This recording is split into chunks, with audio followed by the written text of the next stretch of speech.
Le mois dernier, le président Cyril Ramaphosa a annoncé que le programme de secours temporaire des employeurs et employés durant la pandémie serait prolongé pour aider les personnes touchées par la perte de revenus. 3,6 millions de dollars ont déjà été versés à ceux qui en ont besoin. Mais le ministère du Travail, qui supervise la Caisse d'assurance chômage, a averti que toute nouvelle aide entraînerait l'effondrement du programme. Au départ, notre budget était de 40 milliards de rand pour la période initiale de 3 mois.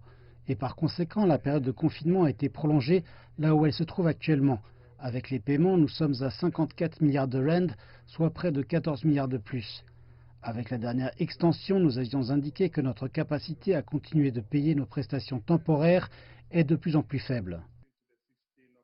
Mais les syndicats estiment qu'il est essentiel de maintenir le programme de secours, en particulier pour les entreprises, afin qu'elles puissent conserver leurs employés et embaucher davantage de personnel. Selon les statistiques sud-africaines, 2 millions de personnes ont perdu leur emploi depuis le début du confinement strict au mois de mars. Le chômage en Afrique du Sud est désormais de 30,8%. Ce qui va se passer maintenant, c'est que vous avez une situation où bon nombre de ces employeurs ont coopéré en essayant de garder ces travailleurs dans leurs livres comptables parce qu'ils étaient en partenariat avec le gouvernement par le biais du fonds temporaire.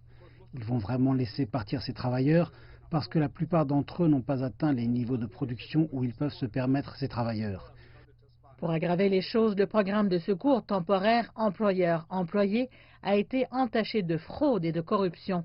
Le gouvernement a suspendu le programme pour permettre au vérificateur général d'enquêter. La Caisse d'assurance chômage avait du mal à se maintenir à flot avant le Covid-19.